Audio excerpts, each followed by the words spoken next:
Pera na naging bato pa, ganito ang sitwasyong nararanasan ngayon ng mga magsasaka sa Benguet.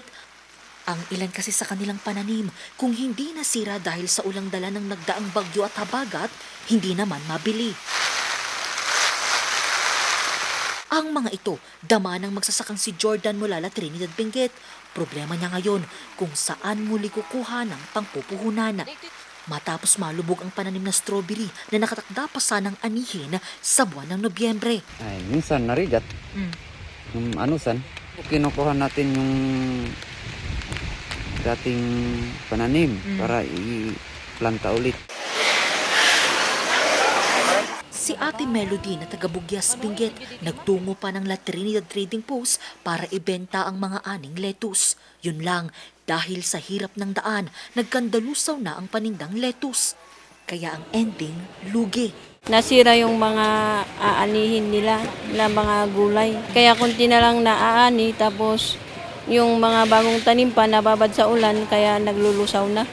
Sila Kuya Jordan at Ate Melody kabilang sa libu-libong magsasaka sa Benguet na lubhang apektado nitong habagat. Isa kasi ang sektor ng agrikultura sa may pinakanapuruhan nito. Katunayan umaabot na sa 500 million pesos ang pinsalang iniwan nito sa sektor ng agrikultura sa Benguet. It's one of the harvest season ngayon. However, due to our continuous rains and itong mga typhoons, yung Typhoon Maymay, Typhoon Luis, and of course yung enhanced na southwest monsoon, kaya patuloy pa rin ang pag-ulan natin. Madami tayong mga agricultural damages na naitala given our agri-facilities. Ito po yung magiging basis natin for the preparation ng rehabilitation and recovery plan na proposal na ito po yung ipapapondo natin sa ating central office.